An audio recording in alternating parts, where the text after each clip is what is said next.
Harry Phipps, trial by media. On Australia Day, January 26, 1966, Jane 9, Anna 7 and 4-year-old Grant Beaumont vanished from Glenelg Beach in South Australia. The disappearance of the Beaumont children has become one of Australia's most enduring mysteries, a case that refuses to fade from public memory. Over the decades, theories have multiplied, and with them, a growing body of books, articles, and television features. Among these, a recurring focus has been on the late Adelaide businessman Harry Phipps. Yet the evidence advanced against him has remained circumstantial, suggestive, but never conclusive. Back in 1966, Adelaide had a reputation as a quiet, orderly city, sometimes called the City of Churches. Television had arrived in 1959 and was transforming family life, bringing global culture into suburban living rooms.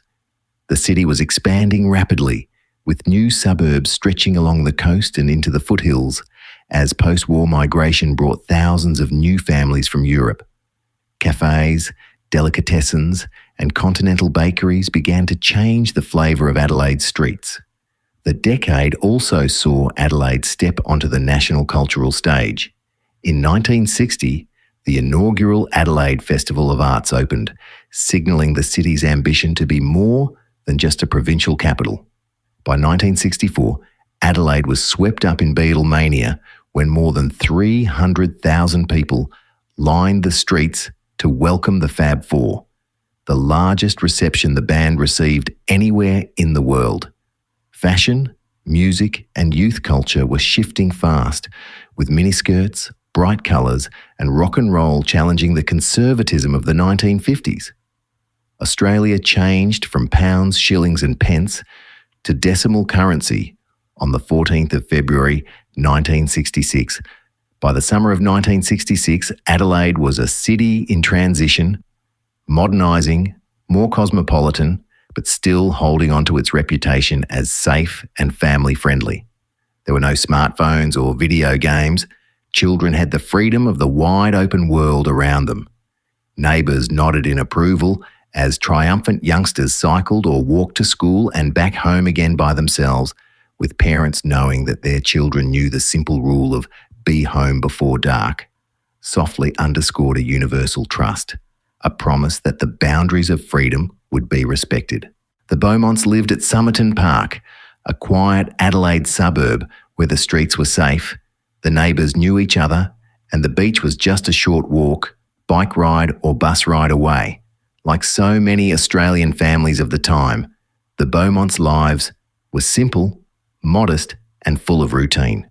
Jane and Anna rode their bikes to and from Paringa Park Primary School and spent long summer days at their local beaches. Jane, the eldest at 9, was responsible and caring, often looking out for her younger brother and sister. Anna, 7, had a cheeky streak and a love of adventure. Grant, just 4, was the baby of the family, curious, playful, and adored by his sisters.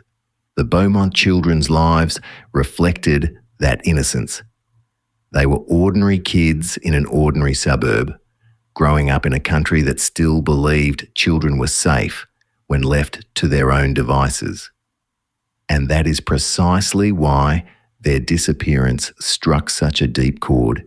It shattered the illusion of safety that defined the era. The disappearance of the Beaumont children was not just the loss of 3 young lives. It was the collapse of an entire presumption that childhood in Australia was safe, unassailable, and beyond the reach of harm.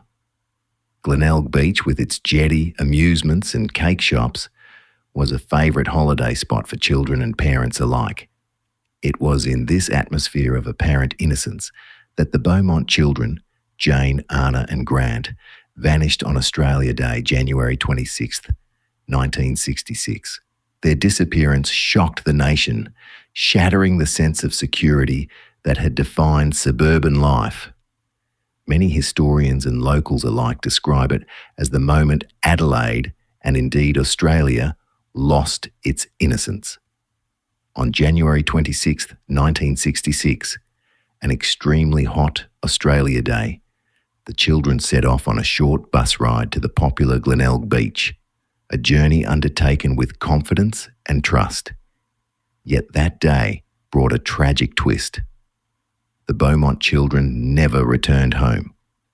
Their mysterious disappearance shattered the era's carefree illusion, altering the collective consciousness not only of their local community, but of families throughout Australia. The loss of these three young souls forced parents to re-examine the delicate balance between encouraging independence and ensuring safety, a turning point that forever changed the collectively held beliefs regarding child supervision in an age that once believed in the simplicity of be home before dark. The Beaumont household had an unusual rhythm, one that rested heavily on Jane's young shoulders. At just 9 years old, she wasn't simply an older sibling, she was a caretaker, a quiet pillar of reliability in a family where trust was placed in her ability to manage things on her own. A note she wrote to her parents just days before their disappearance reflected this dynamic in a way that, in hindsight, feels both poignant and unsettling. Dear Mum and Dad, I am just about to go to bed and the time is 9. I have put Grant's nappy on, so there is no need to worry about him wetting on the sheet.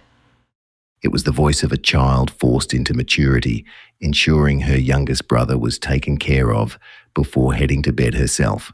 There was no mention of seeking reassurance or waiting for her parents to return, just a statement of self-sufficiency, as if she had long accepted that responsibility was hers alone. Grant wanted to sleep in his own bed, so one of you will have to sleep with Arna. Even in the small details, Jane was managing the household in their absence, thinking ahead about sleeping arrangements in a way many children wouldn't. Although you will not find the rooms in very good condition, I hope you will find them as comfortable as we do. There was a quiet desire in Jane's words to maintain order, to make things comfortable for her parents, despite the reality of a household largely run by children. She hoped they wouldn't mind, an unspoken plea for approval. P.S. I hope you had a very nice time wherever you went. Her phrasing was telling wherever they went. It wasn't a specific acknowledgement of an outing the family had discussed, but a vague, detached remark as though Jane wasn't always privy to their plans. This casual mention of her parents' absence echoed what some close to the family had observed. Nancy Beaumont, described as a stay-at-home mother in media reports, was rarely home according to neighbours, leaving Jane to fill the gaps. P.P.S.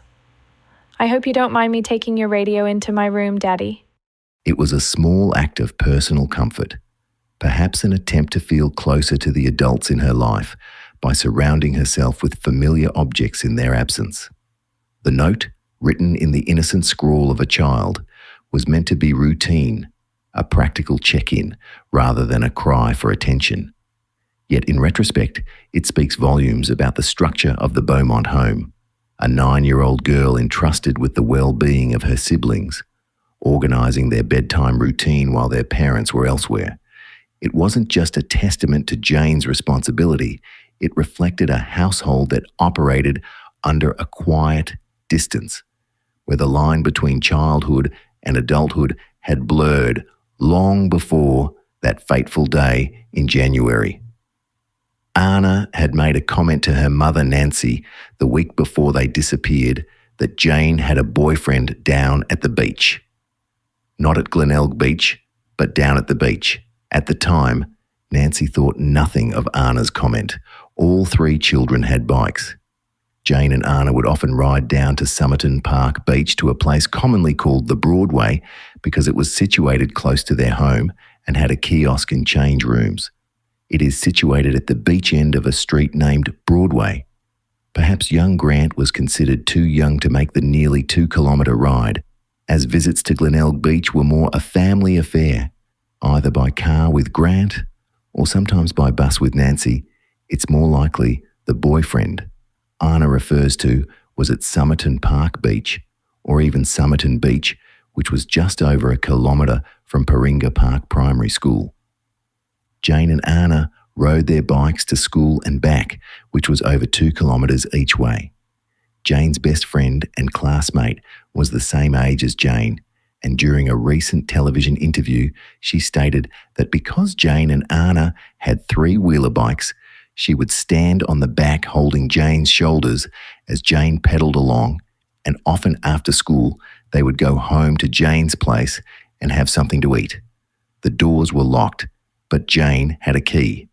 The home was always empty, and Jane's best friend stated that in the 3 or 4 years they knew each other, she had never met Mr. or Mrs. Beaumont. Jane's girlfriend's father had died and her mother suffered a mental illness. She was often alone, which is why she bonded instantly with Jane. They were in a little world of their own. During the TV interview, Jane's girlfriend stated that Jane could best be described as parentified. Jane was the mother to Anna and Grant. She described Jane as very confident and always did what she was told, never to talk to any strangers on the beach, always swim and play around groups of other beachgoers.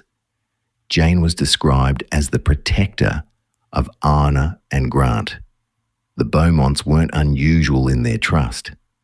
Parents across Australia raised their children to be independent, confident, and capable of navigating their own experiences. Jane, already mature beyond her years, naturally fell into the role of caretaker, ensuring her younger siblings were fed, settled, and ready for bed even in their parents' absence. On January 24th, Jim Beaumont took the children to Glenelg Beach and stayed with them all the time. Nancy was not keen on going to the beach. On January 25th, the day before their disappearance, the summer sun bore down on Adelaide, intensifying the heat as families sought relief along the coast. That morning, Jim Beaumont prepared for his upcoming work trip to Snowtown, but before leaving, he took his 3 children, Jane, Anna, and Grant, to Glenelg Beach for an outing. This is a quote from Jim Beaumont during a press interview in February 1968. But on my way, I dropped the children at the beach just up from the Glenelg Town Hall. They had spent just about every day on the beach with me. We were there on the Monday. On that Tuesday morning, I told them, don't go in deep water, don't talk to strangers. After I dropped them, I watched them for at least half an hour where they couldn't see me. They were enjoying themselves with other children. I was confident they were okay at the beach. During the same interview, Jim is quoted as saying, on their bikes, they would go to the Broadway, which is Somerton Park Beach closer to their home. When Jim Beaumont said he watched the children for half an hour, unseen, it wasn't just a father's precaution. It was a signal that leaving them alone at Glenelg Beach was not yet a settled habit, but an anxious experiment. Jim is also quoted as saying, I've always thought there is safety in numbers. Jane has never been to the beach on her own, not in her life, nor the other 2. And I thought with 3 that one would look after the other and they would be all right. As arranged, the children boarded the bus home around 2 p.m, arriving back safely at their house in Somerton Park. The following day, January 26th, Australia Day, 1966, was another hot summer day in Adelaide. With the school holidays in full swing, Nancy Beaumont allowed her children to go to Glenelg Beach by themselves. The children left home around 10 a.m, catching the bus for the 5-minute ride to the Glenelg Beach. Nancy Beaumont had provided the children with 6 shillings and sixpence, which was considered more than sufficient for their bus fare, lunch, and perhaps some activities in the fun fairs at the beach. Jane was only 9 years old, born 10th September 1956, 137 centimetres tall with ear-length, sun-bleached fair hair, which was pushed back with a fringe in front. Jim Beaumont was quoted as saying, she had the mind of a 15-year-old. Jane had a thin face with freckles and hazel eyes and 2 prominent front teeth. She was well-spoken but stuttered when excited. Jane was wearing green shorts over pink bathers. Her shoes were tartan canvas sand shoes with white soles. She would have been carrying 3 towels a Green Airways-type bag, a white purse, and a paperback copy of Little Women.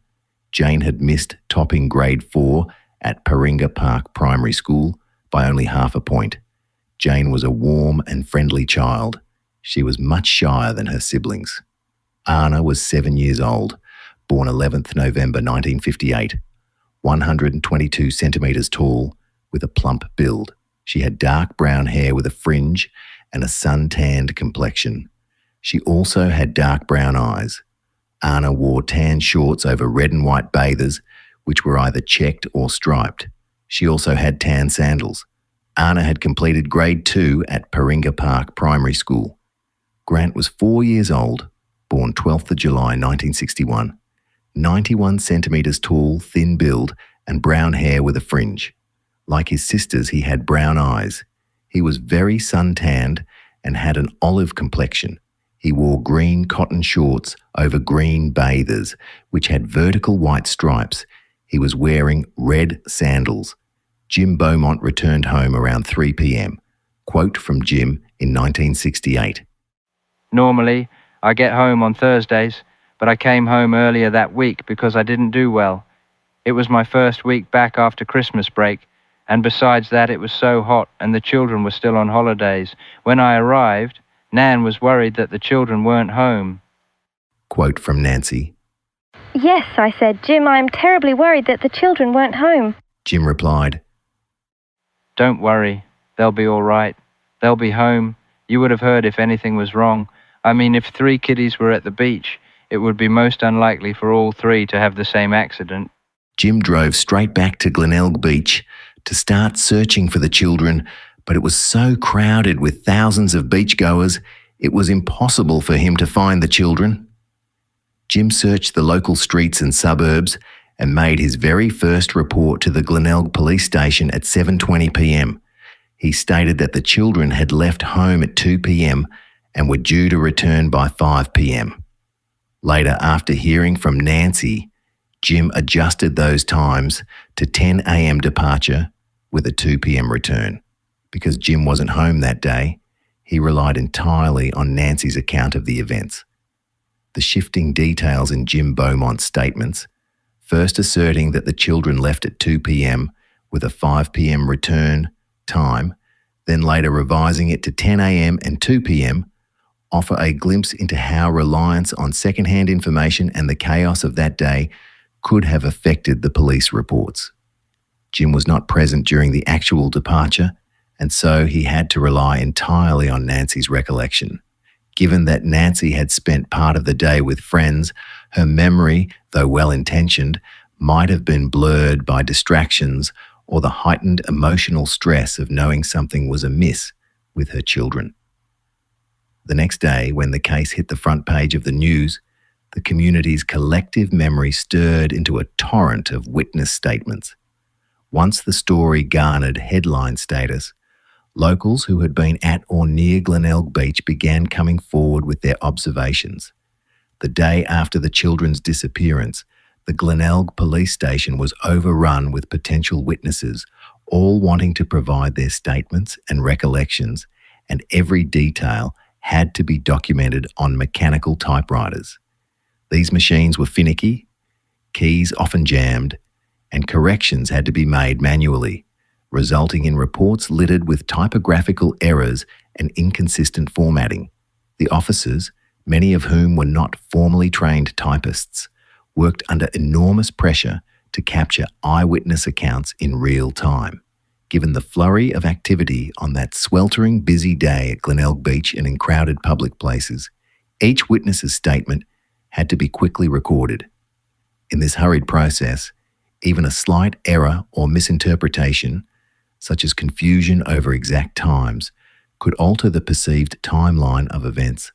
Changes in key details, like Jim Beaumont's shifting account of the children's departure and return times, might have been compounded by these transcription errors, making it harder for later investigators to pinpoint an accurate chronology. Glenelg Police Station was not a high-tech hub.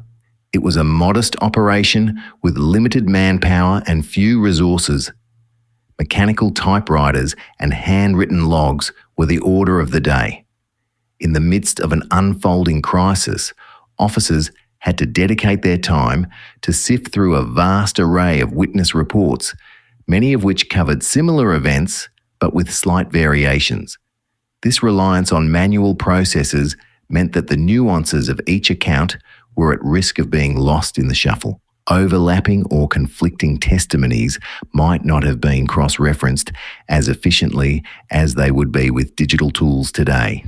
In the chaos of that day, details that today would be proven critical were susceptible to being misrecorded, delayed, or even inadvertently omitted. These early procedural shortcomings had a lasting effect on the investigation and its legacy. With police reports that were subject to human error and the limitations of manual record keeping, vital information was harder to corroborate. Investigators over the years had to contend with a paper trail that was far from perfect. Documents with multiple revisions, inconsistent timelines, and variations in eyewitness testimonies. This fragmentation has made it exceedingly difficult to reconstruct a coherent narrative from the events of that day. Without the benefits of digital backups or error-checking software, any alteration or misinterpretation entered the official records as fact and became part of the puzzle that later generations of investigators had to decipher. In hindsight, the challenges faced by the Glenelg police station in 1966, a combination of technological limitations, heavy workloads, and the inherent fallibility of human memory, underscore why subsequent cases spurred significant changes in police record keeping and investigative methods. The Beaumont case became a somber illustration of how procedural constraints can shape and sometimes distort the outcome of a high-profile investigation. Modern forensic methods, digital record systems, and standardized protocols have all been developed, in part, to prevent the kinds of documentation issues that plagued this investigation. These factors not only contributed to long-term uncertainties in the Beaumont case, but also played a part in shaping public perception of the event. The inability to reconcile key timeframes or verify details with precision contributed to an aura of mystery and led to a lasting distrust in how the investigation was conducted. This lack of clarity became one of the many elements that would fuel theories, debates, and further efforts to revisit the case decades later. Many decades later, some of the officers who worked that fateful day have shared deeply personal recollections that reveal not only the procedural challenges, but also the raw emotional impact of the chaos at Glenelg Police Station after Australia Day 1966. Eyewitness recollections can be inherently fluid, and when a routine event, such as the Beaumont children being dropped off at Glenelg Beach by their father the previous day, is well established in a community's collective memory, it's entirely plausible that such prior exposures could influence later observations. In the case of the Beaumont children, their presence at the beach on a regular basis meant that local residents were familiar with their routine.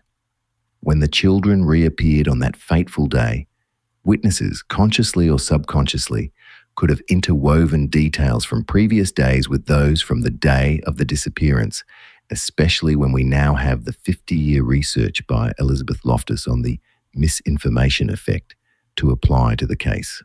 This intermingling of memories might have led to subtle discrepancies in eyewitness accounts.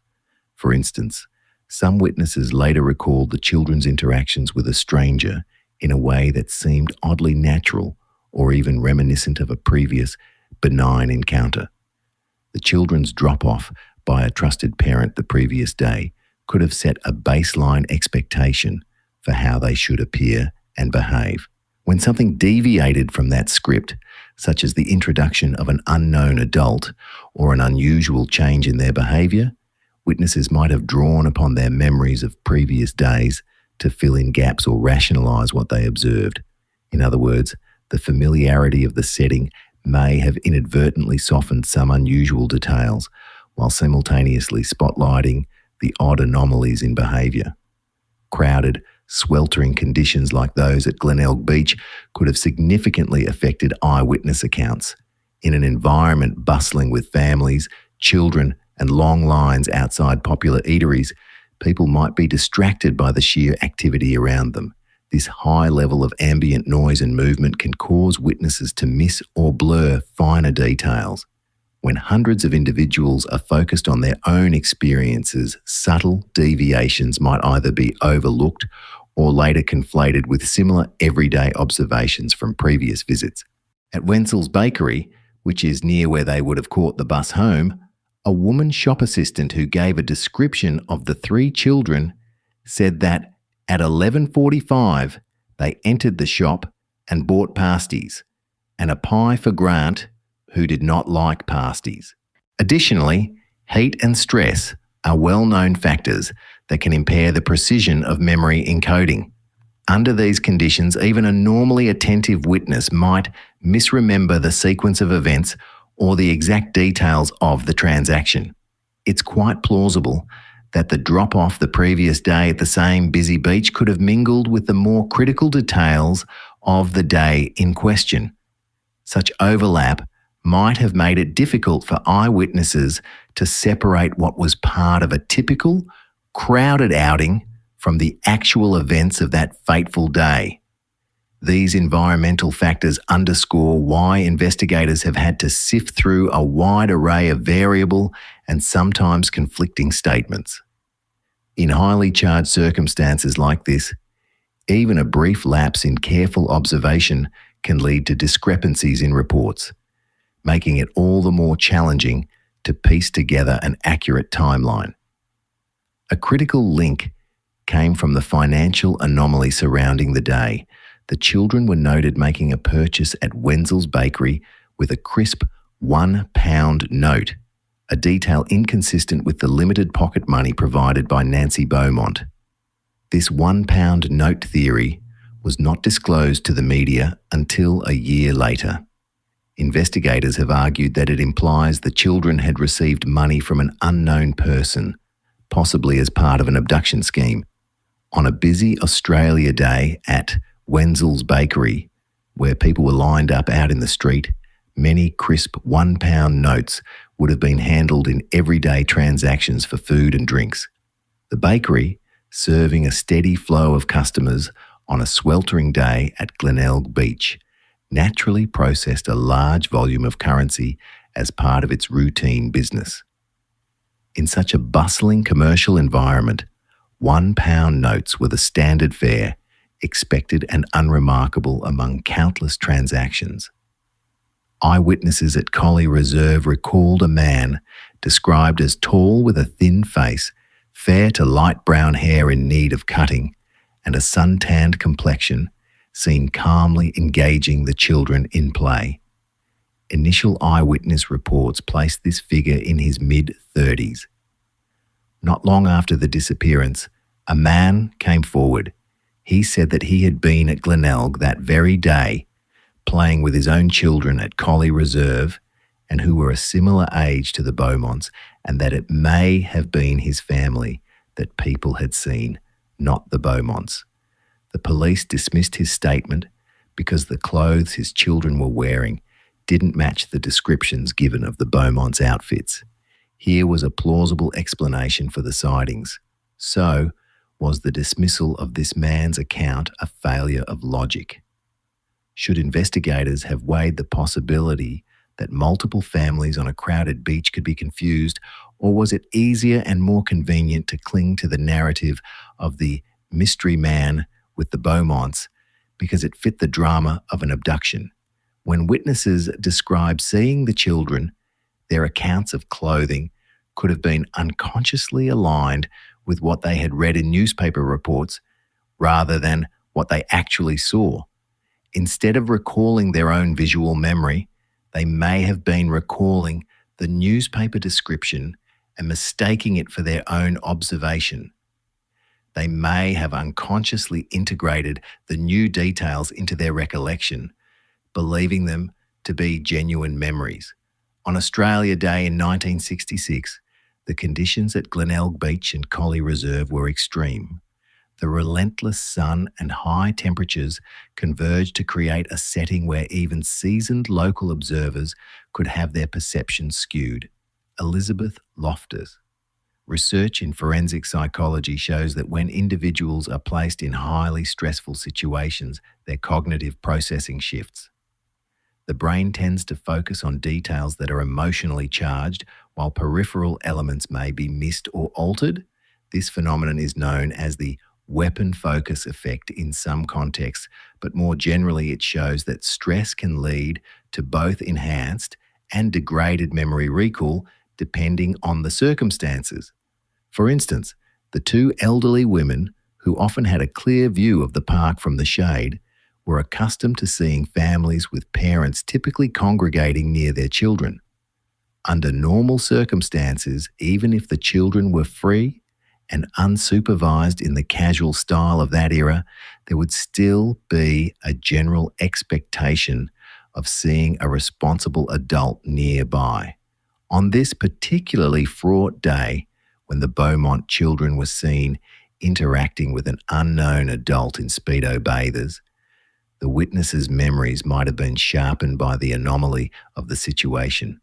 However, forensic studies tell us that in a state of stress, details like clothing, age, or even the exact identity of a person. Over 40 years after the Beaumont children disappeared at Glenelg Beach, journalists and authors seeking sensationalized reporting converged on a man named Harry Phipps, then a 48-year-old Adelaide businessman, as the prime suspect in the Beaumont children's disappearance.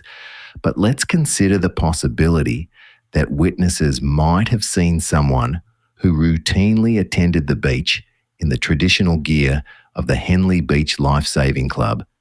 But the intense stress and later media-driven narratives about an abduction could have led them to interpret or even modify these memories.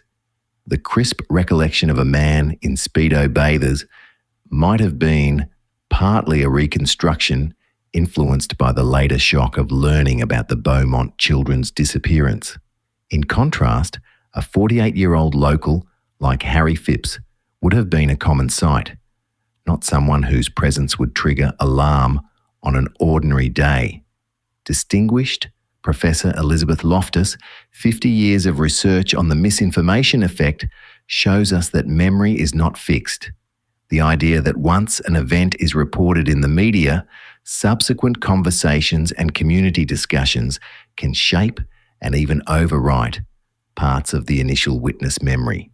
On January the 26th, many witnesses were still processing the events in real time. By the next day, however, as the news splashed the story on its front page, witnesses might have inadvertently incorporated details from those subsequent reports or discussions into their memories. This means that a normally innocuous lifesaver interacting with children in a friendly manner could later be misremembered as a mysterious stranger out of place. A subtle but critical shift in detail that supports an alternative explanation. What emerges from this consideration is a scenario where the unknown adult might have been a member of the life-saving community, someone whose appearance and behaviour under usual circumstances would be familiar and reassuring rather than suspicious. The stress-induced distortions in eyewitness accounts could have amplified into something potentially villainous. This reinterpretation is bolstered by both the forensic literature on stress-induced memory changes and the fact that a well-known local like Harry Phipps would likely have been recognised by community members on a busy beach day. Modern investigators now recognise that such memory distortions are common when witnesses are subjected to extreme environmental and emotional stress. Techniques like cognitive interviewing are designed to help mitigate these effects. But back in 1966, the tools and awareness simply didn't exist. Consequently, the raw recollections recorded on mechanical typewriters, while invaluable, were subject to the distortions typical of such high-stress events. This blend of familial discrepancies, technological limitations, and the overwhelming surge of witness input Following the newspaper coverage together created a crucible of uncertainty, the officer's personal recollections, marked by the frantic clatter of typewriters and the emotional toll of sorting through a myriad of human memories, continue to underscore how procedural challenges in that era directly influence the unfolding and enduring mystery of the Beaumont children's disappearance. What began as speculation in print has now transitioned across the digital landscape. The internet is saturated with retellings, podcasts, documentaries, social media threads, and interviews with authors whose work has amplified the Phipps theory to a global audience. In this environment, the boundaries between investigation and entertainment blur. The courtroom has been replaced by the studio.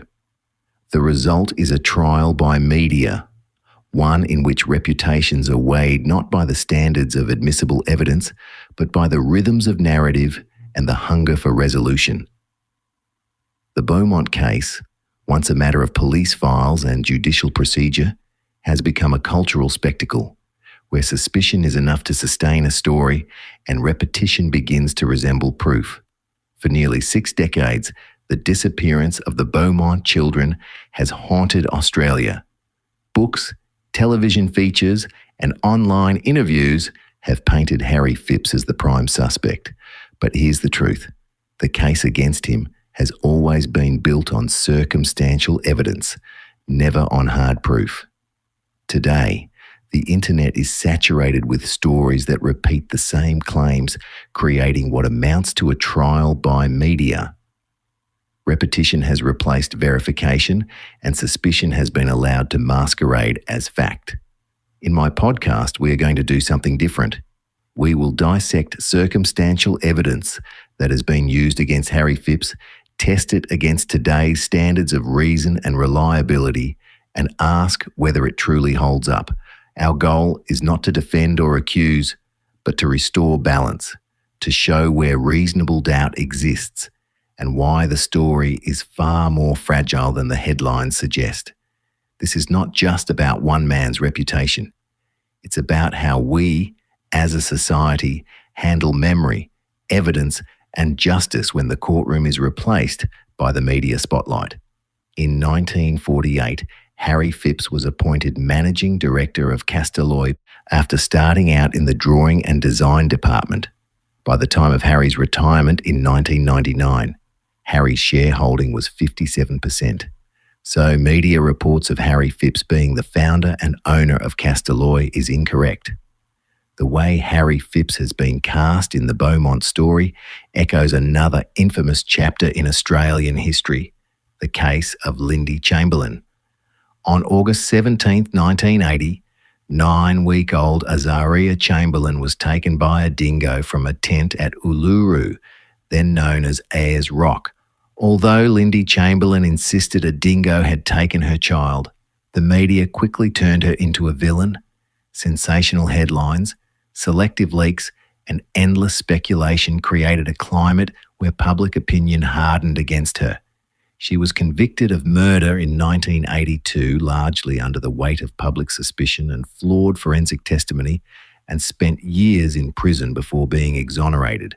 Scholars and journalists now widely describe her ordeal as a trial by media, where perception, not proof, dictated the outcome. Decades later, the same dynamics are visible. Books, documentaries, and online interviews, particularly those featuring authors of several books and YouTube videos, have amplified the theory that Phipps was involved in the Beaumont children's disappearance. But like with the Chamberlain case, the evidence is circumstantial. No direct proof has ever been produced. Yet repetition across television, print, and now the internet has given the impression of certainty. The narrative has become self-reinforcing. The more it is told, the more it feels true. Both cases show how media ecosystems can overwhelm judicial standards. In Chamberlain's case, it led to a wrongful conviction. In Phipps's case, it has created a lasting public suspicion that functions as a conviction in the court of opinion. In both cases, the media's hunger for storylines, villains, motives, dramatic arcs, The line has been blurred between investigation and entertainment, just as Lindy Chamberlain was condemned in the public eye long before the courts had their say. Harry Phipps has been tried and judged in the arena of media and internet speculation. The difference is that Chamberlain was eventually cleared by the law. Phipps never had that chance, having passed away in 2004. His trial has been conducted entirely in headlines, interviews, and online forums. A trial without rules, without evidence, and without end. For too long, the name of Harry Phipps has been tied to the disappearance of the Beaumont children. Entire books, television features, and endless online retellings have repeated the same circumstantial claims until suspicion itself has begun to sound like proof. But repetition is not evidence, and suspicion is not guilt. It's time to bring an end to the unfounded association between Harry Phipps and this tragedy. We will examine so-called evidence, test it against today's standards of reason and reliability, and expose the weaknesses that have been overlooked or ignored. Because this is not just about history, it's about justice. It's about restoring the reputation of a man who cannot defend himself and protecting the dignity of his descendants who still live with the weight of these accusations. The truth matters. Integrity matters. And when authors and commentators profit from sensationalism, it is the families, both the Beaumonts and the Phippses, who suffer. This is not a trial by media. This is a search for balance, for fairness, and for the reasonable doubt that has been missing from the conversation for far too long. The danger of this saturation is not just that it repeats suspicion, it reshapes memory itself. For 50 years, distinguished psychologist Elizabeth Loftus has studied what she calls the misinformation effect, the way people's recollections can be altered, even created, by repeated suggestion. In her famous experiments, participants came to remember shattered glass at a car crash that never existed simply because they were asked leading questions. The lesson is clear. Memory is not a recording. It is a reconstruction, vulnerable to the stories told around it. When we apply this to the Beaumont case, the parallels are striking. Each time Harry Phipps's name is linked to the children's disappearance, whether in a book, a documentary, or an interview, the association grows stronger in the public mind. Over decades, repetition has given the illusion of certainty. What began as speculation has been cemented as memory, not because of new evidence, but because of the psychological power of suggestion. This is how a trial by media works. It does not need a courtroom or sworn testimony or cross-examination. It only needs repetition. And repetition, as Elizabeth Loftus has shown, can be enough to convince people they remember things that never happened. The tragedy is that this process has left the Phipps family carrying a burden they should never have had to bear. A man's reputation has been eroded not by proof, but by narrative. His descendants live with the shadow of suspicion, not because of what was found in evidence, but because of what was repeated in headlines. That is why I am doing this podcast. To pull apart circumstantial evidence, to test it against reason, and to show where reasonable doubt has always existed, to restore balance, and to remind us that justice cannot be built on the fragile foundations of memory reshaped by media. One of the earliest and most frequently repeated claims is what some have called a family link. In recent years, headlines described it as a bombshell connection between Harry Phipps and the Beaumonts. The story goes like this. Phipps's niece married a cousin of Jim Beaumont, the children's father. On the surface, it sounds like a revelation, an invisible thread tying Phipps to the family. But when we look closer, the thread unravels.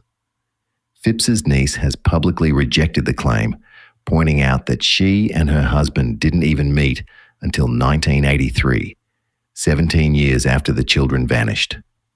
The supposed link is not only distant, but also irrelevant to the events of 1966.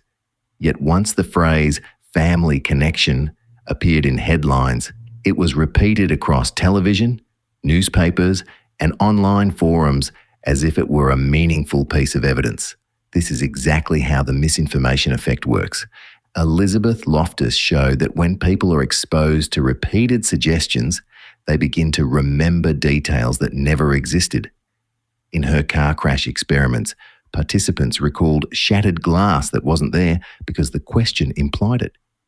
In the Beaumont case, the suggestion of a family link has been repeated so often that it feels like proof, even though the timeline makes it impossible. The tragedy is that this kind of claim doesn't just mislead the public, it stains a reputation. It creates the illusion of closeness where none existed, and it feeds the narrative that Phipps must have known the children. But when tested against reason and chronology, the claim collapses. And this is only the beginning. We'll turn to another piece of circumstantial evidence, the testimony of Phipps's own son, Hayden, and how memory, trauma, and suggestion may have shaped what he believed he saw and experienced. Perhaps the most powerful and damaging claim against Harry Phipps came not from strangers or journalists, but from within his own family. In later years, his son Hayden alleged that on the day of the Beaumont children's disappearance, he saw them in his father's backyard. His account was later repeated by his son Nicholas, who told television audiences that his father had described watching the children walk in alive and later being carried out in surf bags. On the surface, this sounds devastating. A son's testimony against his father carries enormous emotional weight. But here again, we must pause and ask, how reliable is memory, especially when it is recalled decades after the fact under the influence of trauma, suggestion, and media repetition? When people are exposed to repeated suggestions, their recollections can shift, even to the point of creating vivid but false memories. In Elizabeth Loftus' classic experiments, participants came to remember details that never existed. Hayden's story did not emerge in 1966. It surfaced decades later after years of personal trauma, estrangement, and exposure to media narratives. His ex-wife reportedly told authors that Hayden only began to connect his father to the Beaumont case after watching a documentary on TV and saying, "I think Harry had something to do with that." This is precisely the kind of post-event suggestion that Elizabeth Loftus warns about. When new information is introduced, it can overwrite or reshape what we believe we recall. Harry's involvement could easily have been searching through the sand dunes during the long weekend, as many locals living in the Glenelg area did. The Phipps home was no mansion, despite later descriptions that sought to magnify Harry's wealth and aura. In 1966, it was a modest 3-bedroom, 1-bathroom house in Glenelg, which he inherited from his parents. Hayden and his younger brother Wayne shared a bedroom until Hayden was 21, and their grandmother had occupied the 3rd bedroom until her death in 1960. This framework casts Hayden's testimony in a new light. His ex-wife, Angela Fife, worked in Queensland as a clinical nurse in correctional centres for sexual offenders. Immersed in an environment where narratives of abuse, deviance, and trauma were constant, Angela was steeped in the language and imagery of sexual crime. It is not difficult to imagine how, over years of conversation and reflection, fragments of suggestion could have filtered into Hayden's own recollections. Elizabeth Loftus' research shows that misinformation does not need to be deliberate to be powerful. A question asked in a certain way, a story retold, an assumption voiced, these can all plant seeds that grow into memories. If Angela consciously or unconsciously framed Harry in the language of sexual offending, Hayden may have come to believe that the unease of his childhood was evidence of abuse. Over time, suggestion hardens into certainty. Hayden also anchored his recollection to his supposed employment. He stated that on the day the Beaumont children disappeared, He had just come home from working as a pin boy at Bayside Bowling. Yet Bayside had installed automated pin setters in 1964. By 1966, the job of pin boy no longer existed. What was meant to be a detail of precision instead exposes the fragility of memory. If the job did not exist, what else in the story does not?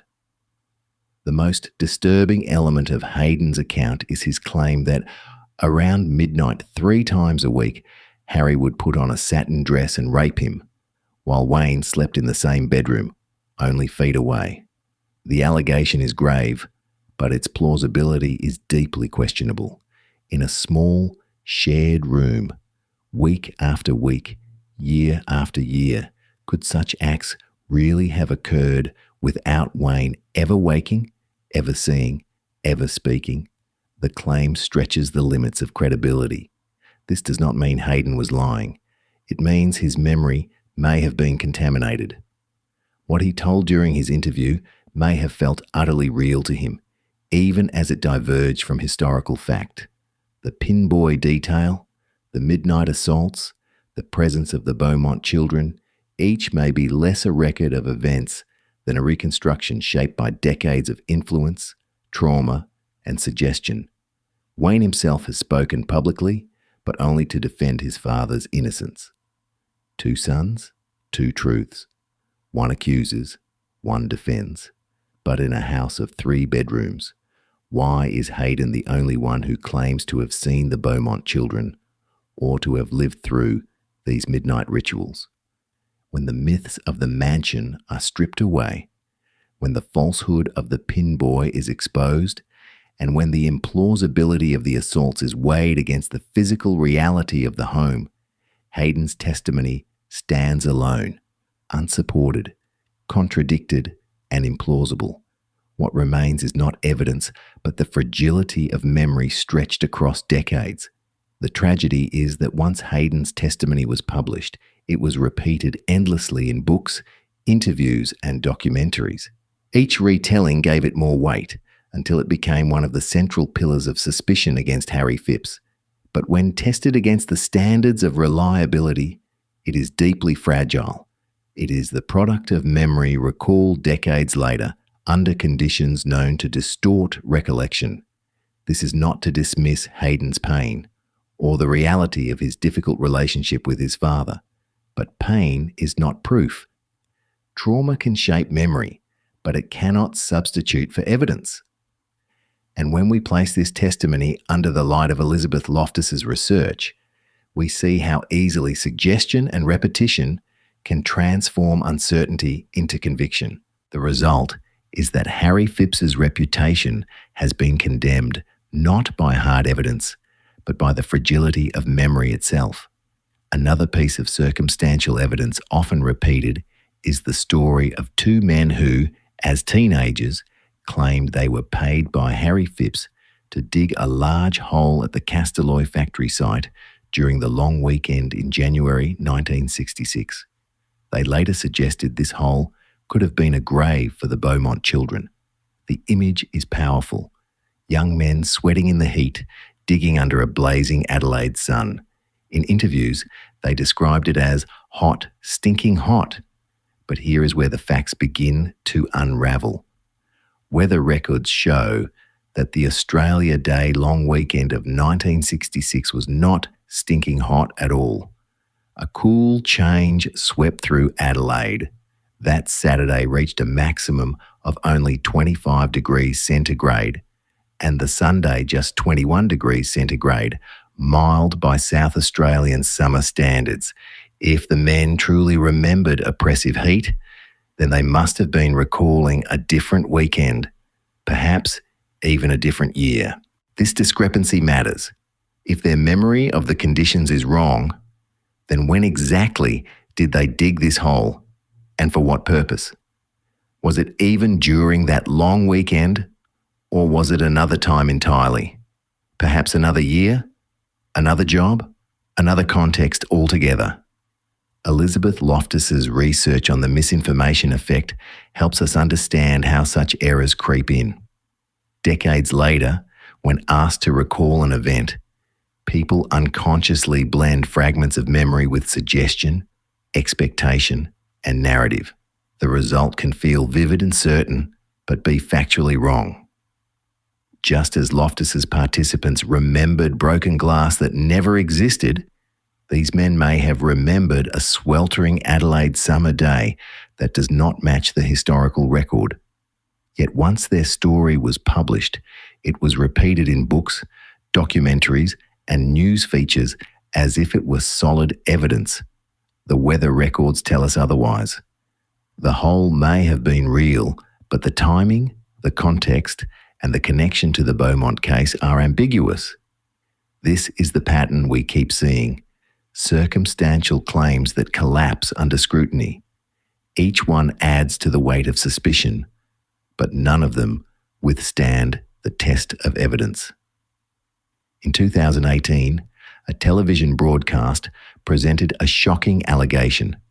A woman, identified only as Linda, claimed that nearly 4 decades earlier, in 1979, she had been assaulted near the gates of Castaloy by Harry Phipps, the company's managing director. But when we examine the evidence with forensic care, the allegation begins to unravel. Linda, the accuser, was shown a photograph of Harry Phipps taken in 1960. That's nearly 20 years before the alleged event. In 1979, Phipps was 62 years old, a far cry from the man in his early 40s shown in the photo. This is not recognition, it's guesswork. Castaloy in 1979 wasn't a deserted back alley.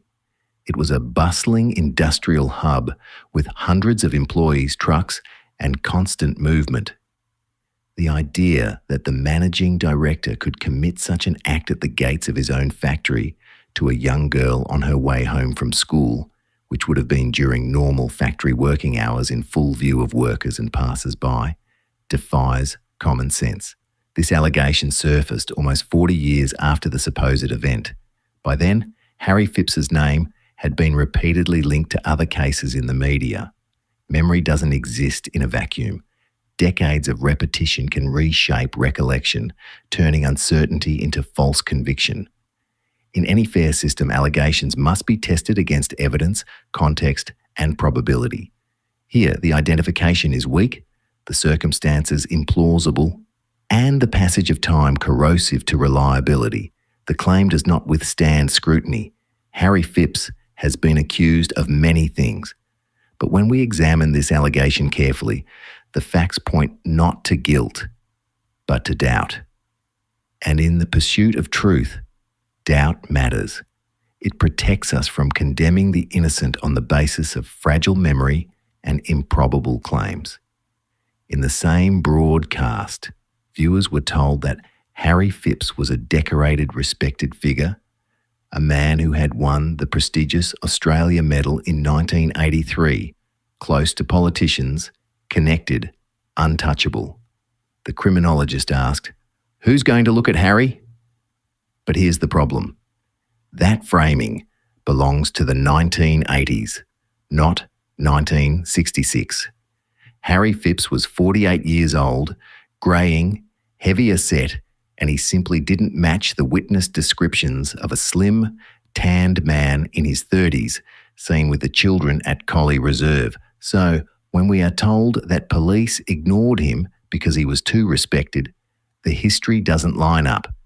In reality, he wasn't investigated because he didn't fit the description. The idea that he was untouchable is a narrative device built decades later, not a fact from 1966. In 1966, Harry Phipps was managing director of Castaloy. But let's be clear, that didn't automatically make him a wealthy man. Castaloy was in a period of growth. Profits were being reinvested into research, development, and expansion, not funneled into large director salaries.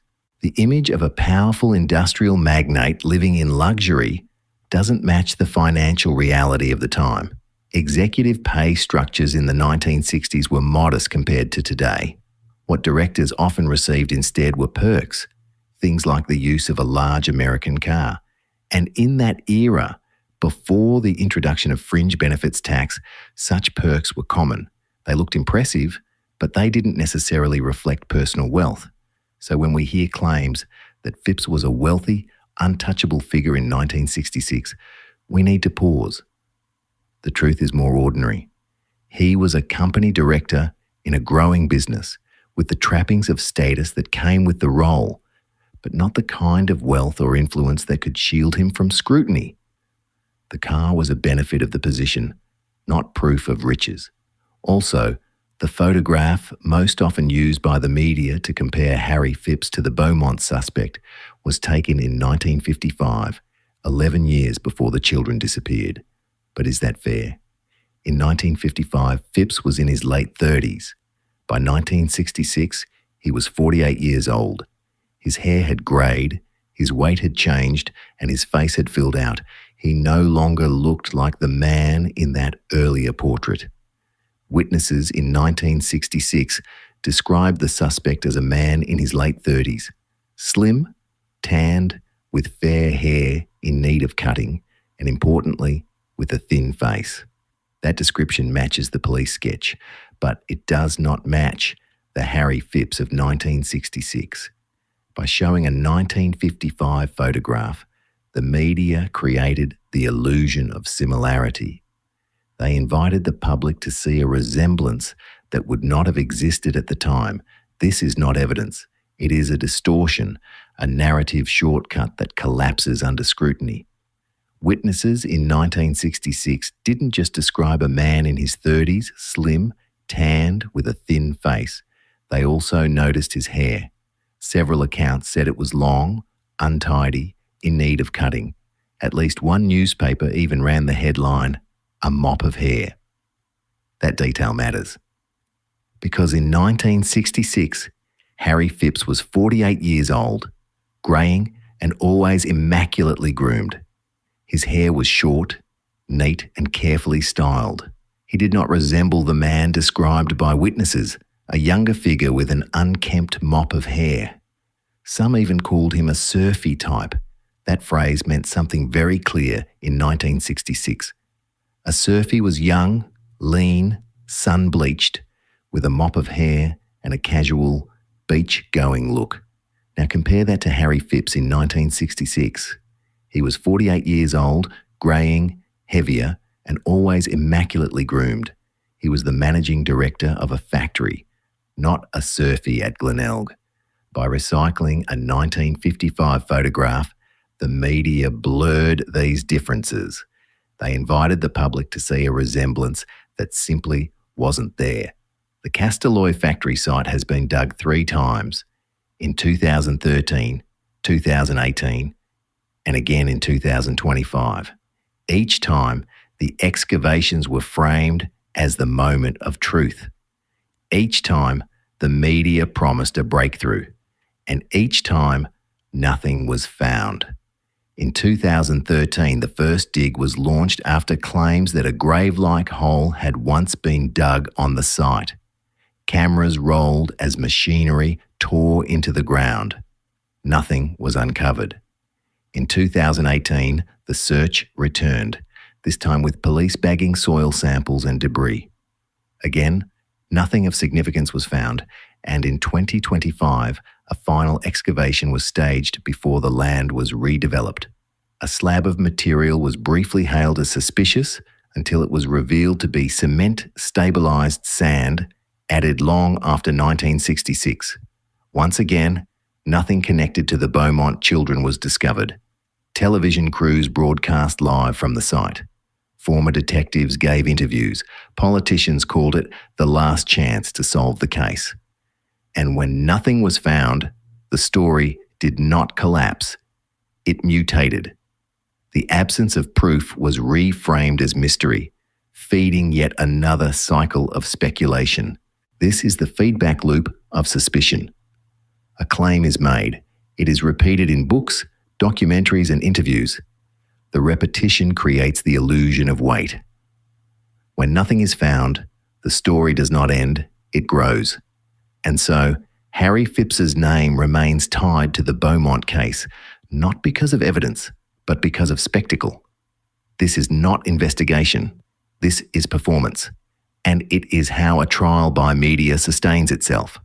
By now, we've seen how each piece of circumstantial evidence against Harry Phipps collapses under scrutiny. But if the evidence is so fragile, why does his name remain at the centre of the Beaumont story?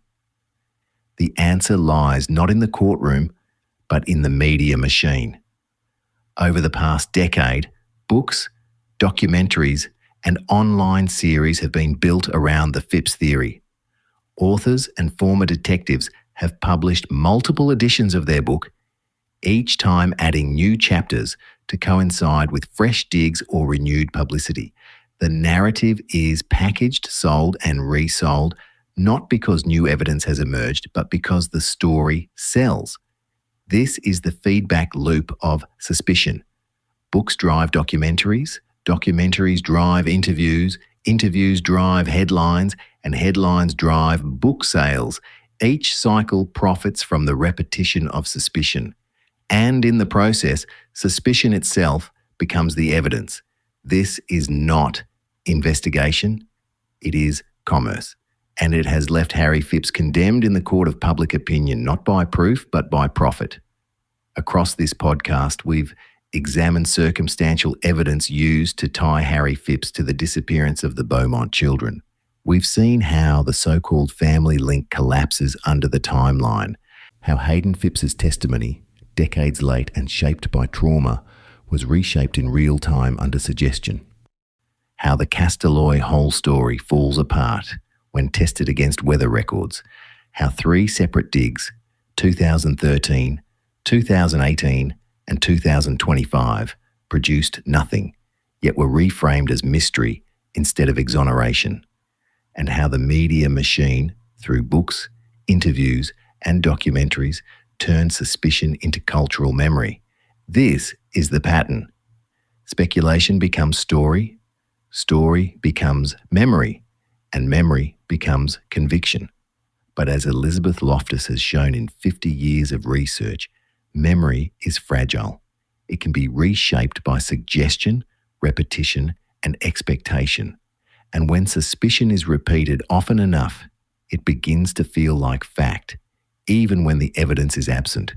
The truth is this: there has never been hard evidence linking Harry Phipps to the Beaumont children. What there has been is a trial by media, sustained by repetition and profit. But repetition is not evidence. Suspicion is not proof, and spectacle is not justice. The Beaumont case remains unsolved, and the tragedy of those 3 children should never be forgotten, but neither should we allow an innocent man's name to be condemned by the weight of stories rather than facts. Harry Phipps deserves to have his reputation restored. His descendants deserve to live free from the shadow of suspicion. And the public deserves to understand how easily memory and media can distort truth. This is how we restore balance. This is how we restore fairness. And this is how we bring an end to the trial by media that has lasted far too long. For nearly 60 years, the disappearance of Jane, Anna, and Grant Beaumont has haunted this country. It is a tragedy that deserves truth, not myth. And yet what we've seen is how fragile evidence can be, how memory can be reshaped, and how repetition can turn suspicion into certainty. We've dismantled the so-called family link. We've shown how Hayden's testimony shifted under suggestion. We've exposed the Castelloy whole story as a memory out of time. We've watched 3 digs produce nothing but spectacle. And we've seen how the media machine, through books, interviews, and documentaries, profited from suspicion until suspicion itself became the evidence. But repetition is not proof. Suspicion is not justice. And spectacle is not truth. Harry Phipps was condemned in the court of public opinion, not by evidence, but by narrative. His descendants have carried that burden for decades. It is time to restore balance. It is time to restore fairness. And it is time to restore his reputation.